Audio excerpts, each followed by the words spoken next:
አርእስተ ዜና የዘንድሮ የ1446ኛው የሐጅ ምዝገባ እንዳልተጠናቀቀ ተገለጸ። የኢትዮጵያ አየር መንገድ 2500 አባወራዎችን በማንሳት የአውሮፕላን ማረፊያ ሊያስገነባ መሆኑ ተገለጸ። ለሀገራችን ብሎም ለዓለም አቀፍ ኢኮኖሚ እድገት መጎልበት የቴክኖሎጂ ዘርፍ የላቀ ሚና እንዳለው ተገለጸ። የኔታንያሁ መንግስትን የሚያገለግል የፖለቲካ አጀንዳ ሐማስ እንደማይቀበል አስታወቀ። አሜሪካ በየመን ላይ ባደረሰችው ጥቃት 38 ሰዎች ሲሞቱ 102 ሰዎች ቀላልና ከባድ ጉዳት እንደደረሰባቸው ተገለጸ። ቻይና በአደንዛዥ ዕፅ ወንጀል 4 ካናዳውያንን በሞት ቀጣች። አሰላሙ አለይኩም ወራህመቱላሂ ወበረካቱ። ክብራትና ክብራን የነጃሺ ቲቪ የምሽት መረጃ ተመልካቾቻችን እንደምን አምሽታችኋል? ከመረጃዎቹ ጋር ሰይድ መሐመድ ነኝ። አብራችሁን ቆይ። በሙያቸው ለበርካታ ዓመታት የሙስሊሞች መብት እንዲረጋገጥ እንደ ሀገር ደግሞ ፍትህ እንዲሰፍን ሙሉ ጊዜያቸውን በመስጠት ሲሰሩና ሲያግዙ የነበሩት የሀገር ባለውለታው ሀጂ ድርባቸው መሐመድ ባደረባቸው ወደ አኺራ መሻገራቸው ተሰማ። ዝርዝሩን ሙስጠፋ መሐመድ ያቀርበዋል። ሐጅ ድርባቸው መሐመድ ሙሉ ጊዜያቸውን መስዋዕት በማድረግ ለሙስሊሙ ኡማ አንድነትና የሙስሊሞች መብት እንዲረጋገጥ የበኩላቸውን ድርሻ ደከመኝ ሰለቸኝ ሳይሉ ያበረከቱ ታታሪ የሆኑ የሀገር ባለውለታ ናቸው። ሐጅ ድርባቸው መሐመድ የ1966ቱን የሙስሊሞች የመብት እንቅስቃሴን በማስተባበርና ከፊት ሆኖ በመምራት ከሚጠቀሱት ታላላቅ ሙስሊሞች መካከል ግንባር ቀደም እንደሆኑ ልጃቸው ኡስታዝ አዩብ ደርባቸው ይናገራሉ። ወላሂ እንግዲህ ለሙስሊሙ ኡማ ካበረከቷቸው ሰዎች በላይ የኢትዮጵያ እስልምና ጉዳዮች የመጀመሪያው የ1966ቱ ሰላማዊ ሰልፍ አስተባባሪ ነበር። ከዛ በኋላ ደግሞ የኢትዮጵያ እስልምና ጉዳዮችን መሰረት 1968 የኢትዮጵያ እስልምና ጉዳዮች መስራችና እስከ 1984 ምክትል ዋና ጸሐፊ ሆኖ አገልግሏል። እንዲሁም የኢትዮጵያ እስልምና ጉዳዮች የህግ አማካሪም ሆኖ አገልግሏል እስከዛ ድረስ ማለት ነው። ከዛ ውጪ ያው በተደጋጋሚ የተደረጉት የሸሪዓ ፍርድ ቤት ማቋቋሚያና ማሻሻያ አዋጆችን በተመለከተ እነሱ ላይ በማርቀቅ ሂደት ላይ እነሱ ላይ ተሳትፈዋል። ከዚያ ባለፈ አወሊያ እንግዲህ መጀመሪያ ላይ ከነበሩ የአወሊያ የወላጅ ኮሚቴ በሚባል አወሊያን ያስተዳድር የነበረው የወላጅ ኮሚቴ ከናዲ ሻሚል ሰቦ ጋር አወሊያና የህፃናት መርጃው የቲሞችን ማስተባበሪያ እሱን መስርተዋል። በዋነኝነት ሙስሊሙ ኡማ ጋር በየማስወር ይሄ ነው። ከዛ በኋላ ያው እስከ ቅርብ ጊዜ ድረስ ያሉት በማንኛውም እስላማዊ ጉዳዮች ላይ ሙስሊሙ ማህበረሰብ በመወከል እንደ ሀገር ሽማግሌም መንግስት ጋር የሚደረጉ ድርድሮችና ኃላፊነቶችን ሲወጣ ቆይቷል። የመጨረሻዎቹን የመፍትሄ አፈላላጊ ኮሚቴዎቹን ለማስፈታት ይካሄድ የነበረው የሽምግልና አካል ከመሆን ጭምር ማለት ነው። በዚህ ልክ ነው የሄደው ማለት ነው። ሐጅ ድርባቸው መሐመድ በመንግስት መስሪያ ቤት እና በግል ጥብቅና ከ50 ዓመታት በላይ ያገለገሉ ሲሆን ለሀገርና ለትውልድ የሚበጁ ዳንዲ፣ የግዞት አምባ፣ ያጋደለ ሚዛን፣ ጆፎሮና እኔ ሰው ነኝ የሚሉ መጽሐፎችን ጽፈው ለትውልዱ እንዳበረከቱ ኡስታዝ አዩብ ደርባቸው ተናግረዋል። እኔ ሰው ነኝ፣ ዳንዲ፣ የግዞት አምባ፣ ጆፎሮና ያጋደለ ሚዛን የሚሉ መጽሐፎች በአብዛኛው እውነተኛ ታሪክ ላይ የተመሰረተ ልቦለድና የጉራጌ ብሔረሰብ ታሪክና ባህል ጋር የተያያዙ ስራዎች ናቸው። ያው የጉራጌ መንገድ ስራ ድርጅት በመባል የሚታወቅ አንድ የልማት ድርጅት አለ። የዛም መስራቾችና የረዥም ዓመት አገልግሏል እሱም ላይ ማለት ነው። ወላሂ ምንም የተለየ ነገር የለም። የተለየ ስሜቱ ምናልባት በዚህ አጠቃላይ በዓለም ሙስሊሞች ላይ በተለይ ደግሞ በኢትዮጵያ ሙስሊሞች ጉዳይ ላይ የተለየ ከቤተሰቡም ከልጆቹም ከሌሎቹም ጉዳዮች በተለየ መልኩ በጣም ልዩ ጉጉትና ትኩረት እንደነበረው በዚህ በህመም ላይ ባለበት ባለፉት 2-3 ዓመታት ብዙ ጊዜ ኮንሸስ አይሆንም። ትንሽ ነቃ ብሎ ደህና በሆነ ሰዓት ላይ በአብዛኛው የሚያነሳልኝ ያለው ጉዳይ መጅሊስ እንዴት ነው፣ ጥሩ ይዛችኋል ወይ፣ እንዴት ሊሆናችሁ ነው የሚሉ ነገሮች ናቸው ያሉት። ሐጅ ድርባቸው መሐመድ ባደረባቸው ህመም ምክንያት ዛሬ ወደ አኺራ የተሻገሩ ሲሆን ስርዓተ ቀብራቸውን በኮልፌ የሙስሊሞች መካነ መቃብር ዛሬ ጁማ ተፈጽሟል። ነጃሺ ቲቪ ለሐጅ ድርባቸው ልጆችና ቤተሰቦች ወዳጅና ዘመዶች አላህ መጽናናት እንዲለግሳቸውና ለሳቸውም አላህ ማረፊያቸውን ጀነተል ፊርዶስ እንዲያደርግላቸው ይመኛል።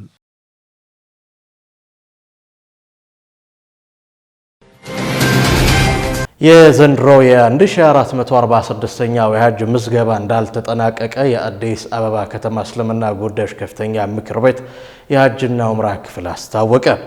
የአዲስ አበባ እስልምና ጉዳዮች ከፍተኛ ምክር ቤት የሐጅና ዑምራ ክፍል ኃላፊ አቶ ኢስሐቅ አብዱል አዚዝ ከነጃሺ ቲቪ ጋር ባደረጉት ቆይታ ለዘንድሮ ተመዝጋቢዎች ተጨማሪ ማብራሪያ ሰጥቷል። ዝርዝሩን ኢማን መሐመድ አዘጋጅተዋለች። ለዘንድሮ የሐጅ ተመዝጋቢዎች የምዝገባ ቀናት እንዳልተጠናቀቁ ተገለጸ። የአዲስ አበባ ከተማ የሐጅ ምዝገባ ቀናት እንዳልተጠናቀቁ እንዲሁም ምዝገባው ቀጥሎ እየተካሄደ እንደሚገኝና መመዝገብ ለሚፈልጉ ሁጃጆችም አሁንም በራችን ክፍት ነው ሲሉ የአዲስ አበባ ከተማ እስልምና ጉዳዮች ከፍተኛ ምክር ቤት የሐጅና ኡምራ ዘርፍ ክፍል ኃላፊ አቶ ኢስሐቅ አብዱል አዚዝ ለነጃሺ ቲቪ ገልጸዋል። ቢስሚላህ የምዝገባን ሁኔታ በተመለከተ አሁንም ምዝገባ እየተከናወነ ነው የሚገኘው። ምዝገባው መቼ ይጠናቀቃል የሚለው የፌዴራል መጅሊስ ስልጣን ስለሆነ የፌዴራል መጅሊሱ ሲስተሙን ክፍት አድርጎልን እስከቆየ ያህል ጊዜ ድረስ እኛ ምዝገባውን እንቀጥላለን። አሁን ላይ ኦልሞስት እኛ ካሰብነው ቁጥር አንጻር አልহামዱሊላህ ጥሩ የሚባል ደረጃ ላይ ነው ያለ ነው። የቪዛ አገልግሎትም ኦልሞስት ወደ መውረዱ ደረጃ ላይ እየደረሰ ነው ያለው።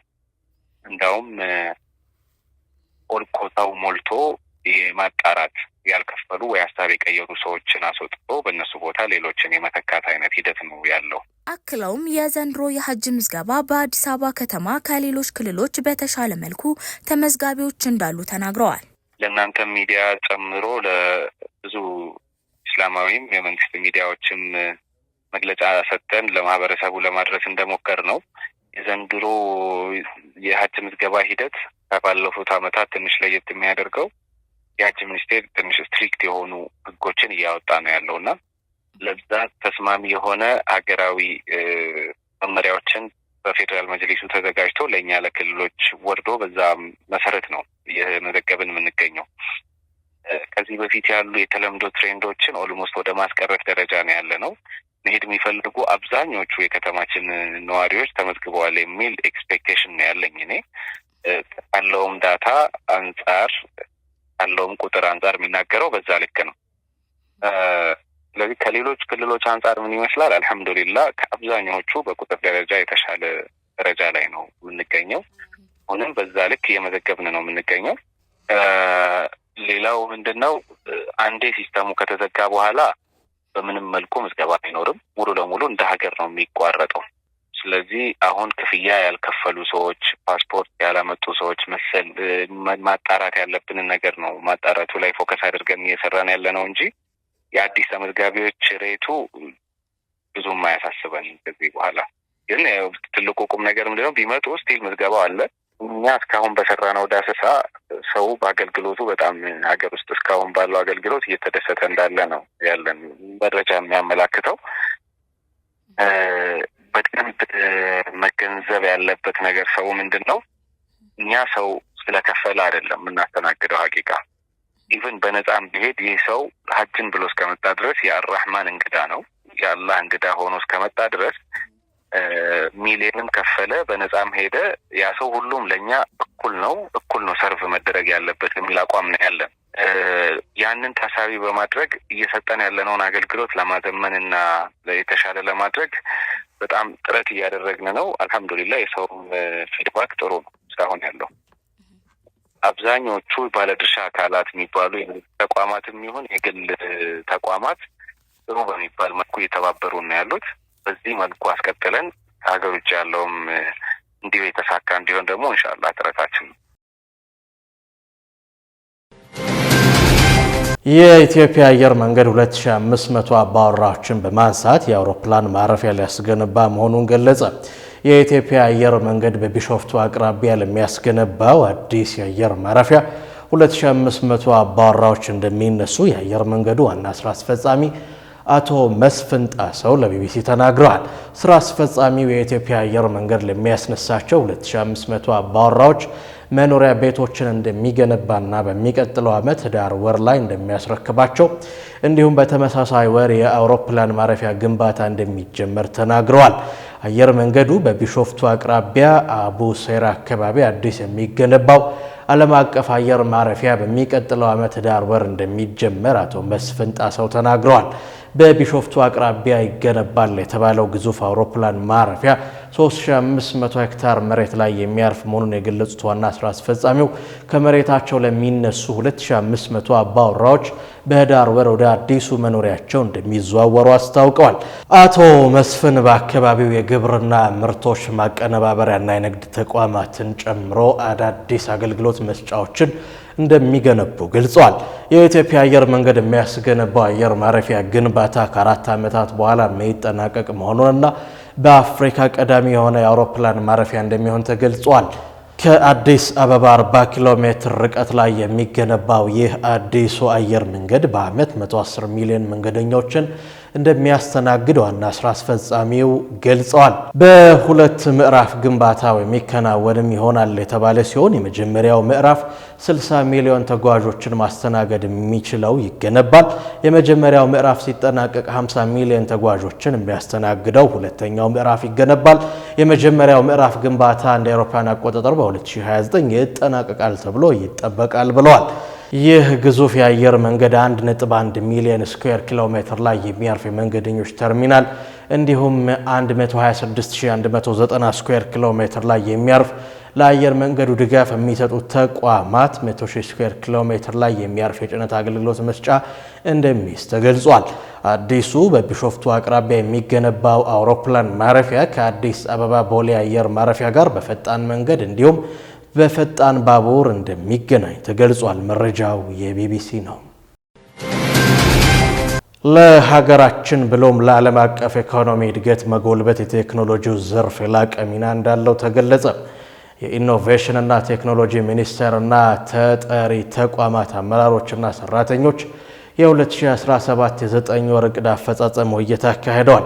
ሀገራዊና ተቋማዊ ክንውን ሪፖርቶች የ2017 የ9 ወር ዕቅድ አፈጻጸም ሪፖርት በኢኖቬሽንና ቴክኖሎጂ ሚኒስትር ዴኤታ ዶክተር ባይሳ በዳዳ ቀርቧል። የከተማና መሰረተ ልማት ሚኒስትር ክብርት ወይዘሮ ጫልቱ ሳኒ ሀገራዊው የኢኮኖሚ ሪፎርም ይዞ በወጣው ለውጥ ሁሉም ዜጋ በቀጥታም ይሁን በተዘዋዋሪ የተሳተፈበት ስለሆነ የተሰሩ ስራዎችን ማወቅ ይጠበቅበታል ብለዋል። ለሚቀርቡ ሪፖርቶችን ከተለመደው አቀራረብ ወጣ ባለ መንገድ በጋራ ማየት ትርጉሙ ትልቅ ነው ያሉት ሚኒስትሯ ለሀገራዊ ኢኮኖሚ እድገታችን ስንሰራ በመካከላችን ያሉ አላስፈላጊ ግንቦችን በማፍረስ አንድ ሆነን ለአንድ ቤታችን የምንሰራበትን እድል ለመፍጠር መሆኑን ገልጸዋል። አክለውም በከተሞች የዲጂታል አድራሻ ስርዓት ልማትና በሌሎችም ዘርፎች በቀጣይ የኢኖቬሽንና ቴክኖሎጂ ሚኒስቴር ጋር በጋራ አብረው እንደሚሰሩ ጠቁመዋል።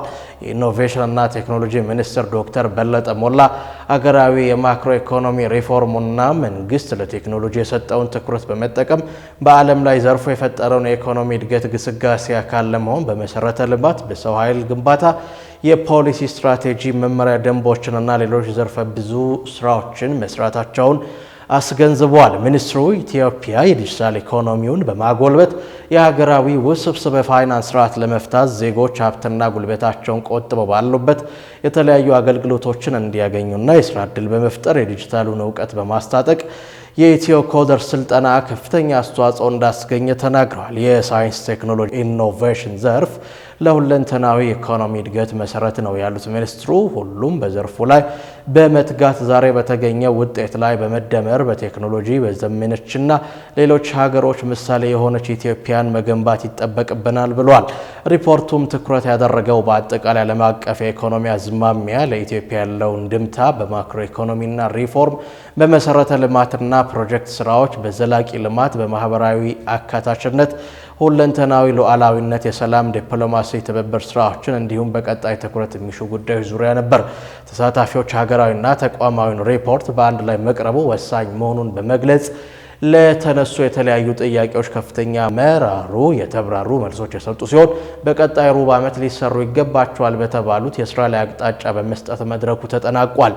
መረጃው የኢኖቬሽንና ቴክኖሎጂ ሚኒስቴር ነው። የዓለም ጤና ድርጅት ዋና ዳይሬክተር ዶክተር ቴዎድሮስ አድሃኖም በታይም መጽሔት በዓመቱ የዓለማችን 100 ተጽዕኖ ፈጣሪ ሰዎች ዝርዝር ውስጥ ለሁለተኛ ጊዜ ተካተቱ። ዶክተር ላሪ ብሪሊያንት ዶክተር ቴዎድሮስ ለዓለም ጤና ስጦታ ናቸው ሲሉ አሞካሽተዋል። ታይም መጽሔት በየዓመቱ በተለያዩ ዘርፎች የዓመቱ ተጽዕኖ ፈጣሪ ናቸው የሚላቸውን የ100 ሰዎች ስም ዝርዝር ይዞ የሚወጣ ሲሆን በዚህ ዝርዝር ውስጥ የሀገራትና የድርጅት መሪዎች፣ ስራ ፈጣሪዎች፣ አርቲስቶች፣ ስፖርተኞች እንዲሁም ጸሐፊያን ይካተቱበታል።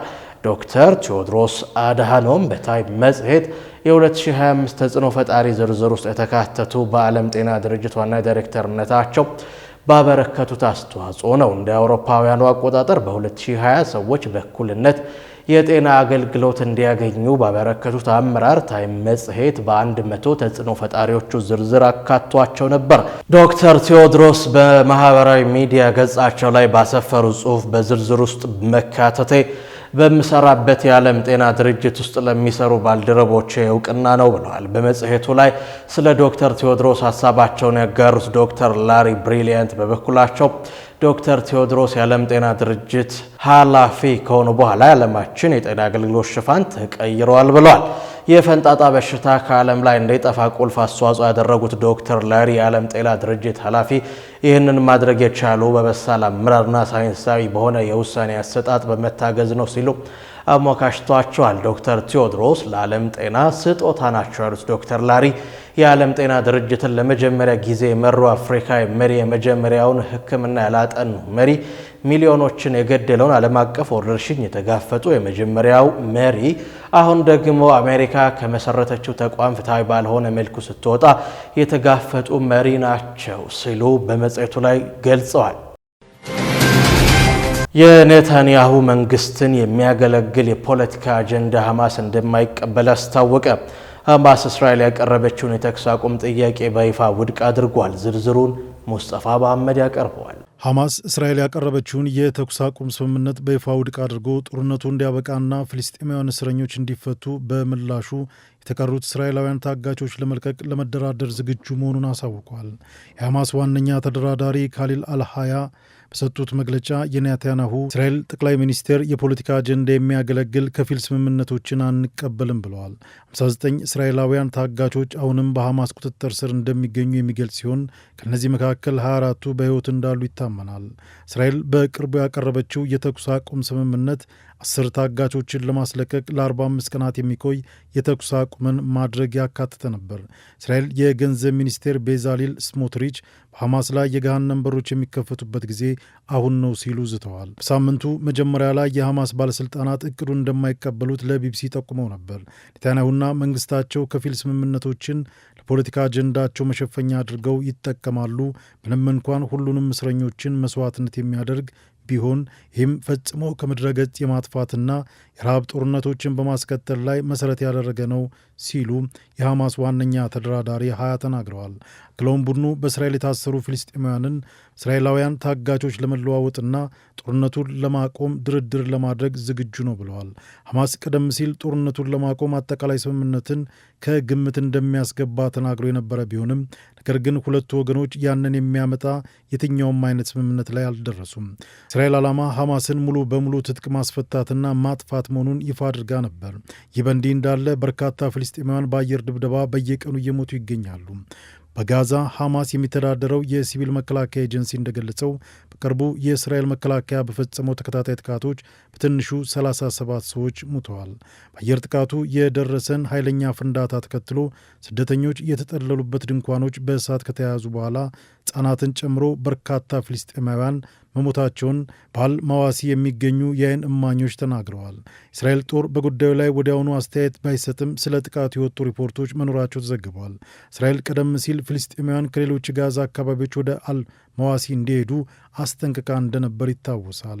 እስራኤል ጦር ባለፉት 2 ቀናት በተፈጸሙ ጥቃቶች የሽብር ህዋሶችን ወታደራዊ መዋቅሮችንና የመሠረተ ልማቶችን ጨምሮ ከ100 በላይ የሽብር ኢላማዎች ተመትተዋል ብለዋል። እስራኤል በጋዛ ምንም አይነት የእርዳታ እጥረት እንደሌለ ብትገልጽም የተባበሩት መንግስታትና ዓለም አቀፍ የበጎ አድራጎት ድርጅቶች በጋዛ ያለውን የእርዳታ እጥረት መኖሩን ይናገራሉ።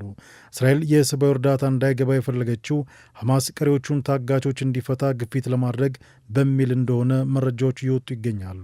ይሁን እንጂ የ12 ዋና ዋና የረድኤት ቡድኖች መሪዎች በጋዛ ያለው የሰብአዊ እርዳታ ስርዓት ጠቅላላ ውድቀት እየገጠመው ነው ብለዋል። እስራኤል ባለፈው መጋቢት ድጋሜ በጀመረችው ወታደራዊ ዘመቻ ምክንያት 1630 ሰዎች የተገደሉ ሲሆን አጠቃላይ ባለፉት 18 ወራት ከ51000 በላይ ፍልስጤማውያን እንደሞቱና ከ116000 በላይ ዜጎች መቁሰላቸውን በሐማስ የሚመራው የጋዛ የጤና ሚኒስቴር አስታውቋል። የአሜሪካ ጦር በየመን ሁቲዎች ላይ በፈጸመው የአየር ጥቃት የነዳጅ ማከማቻ መውደሙን አስታወቀ። የአሜሪካ ጦር በየመን በሁቲዎች ላይ በፈጸመው የአየር ጥቃት የነዳጅ ማከማቻ ማውደሙን አስታወቀ። ጥቃቱም ለሁቲ ታጣቂ ቡድን የሚደርሱ ቁሳቁሶችንና ገንዘቦችን ለመገደብ መሆኑን ገልጿል። ዝርዝሩን ዙበይዳ ሐሰን ታቀርበዋለች።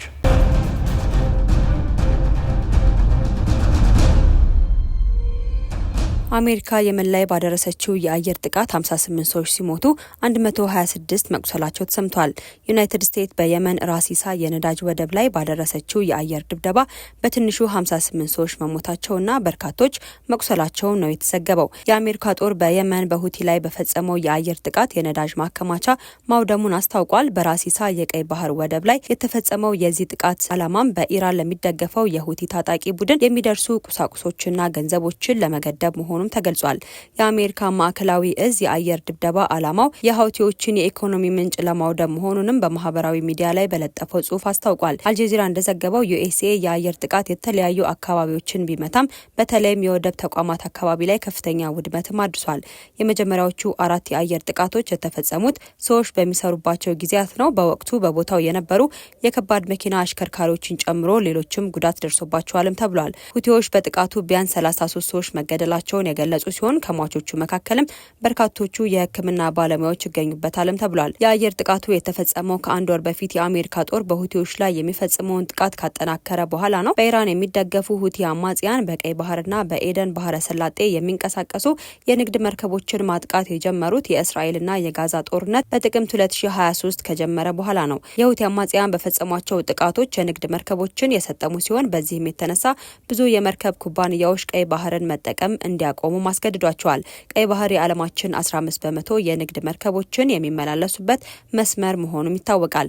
አሜሪካ ከባለፈው ወር ጀምሮ በየመን የሁቲ ኢላማዎች ላይ የምትፈጽመውን ጥቃትም ጨምራለች። አማጺው ሁቲ ራሱን በኢራን የሚመራው የእስራኤል አሜሪካና ሌሎች ምዕራባውያን ሀገራት ተቃዋሚ ንቅናቄ አካል አድርጎ የሚቆጣጠር ሲሆን በጋዛ ሰርጥ ለሚገኙ ፍልስጤማውያን ያለውን ድጋፍም በይፋ ገልጿል።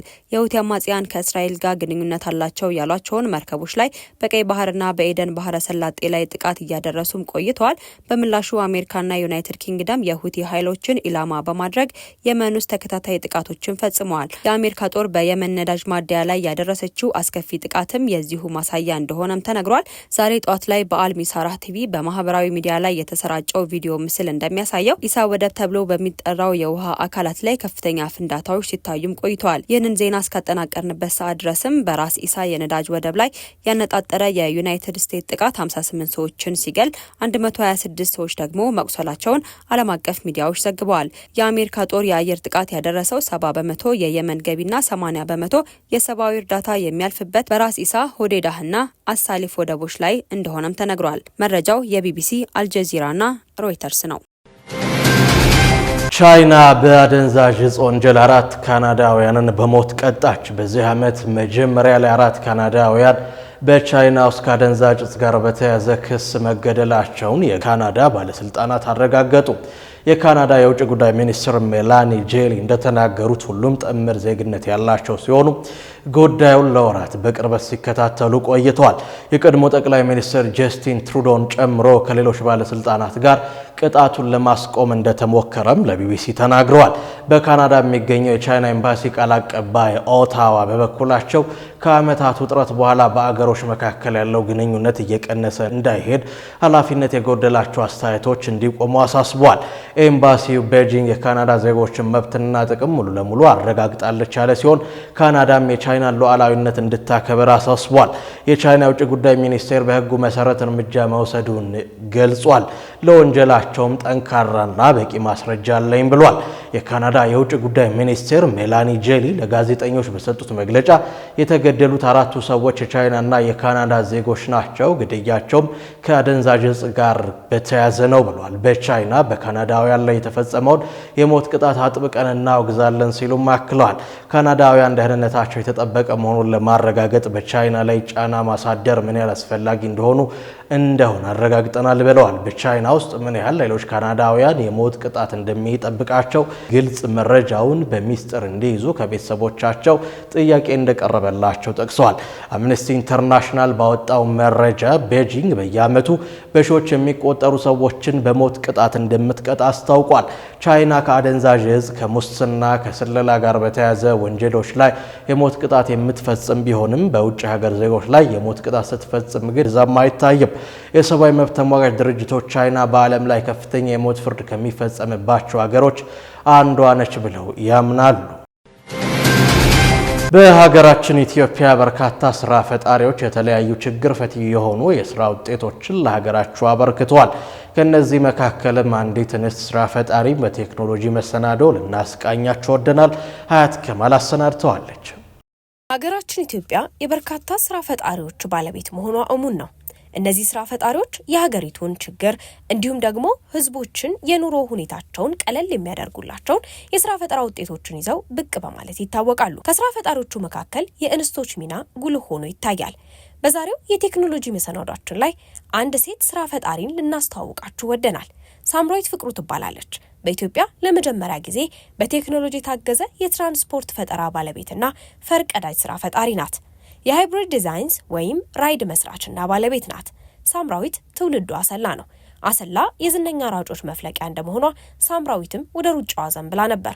ወደኋላ ግን በአባቷ ግፊት ወደ ቀለም ትምህርት አዘንብላለች።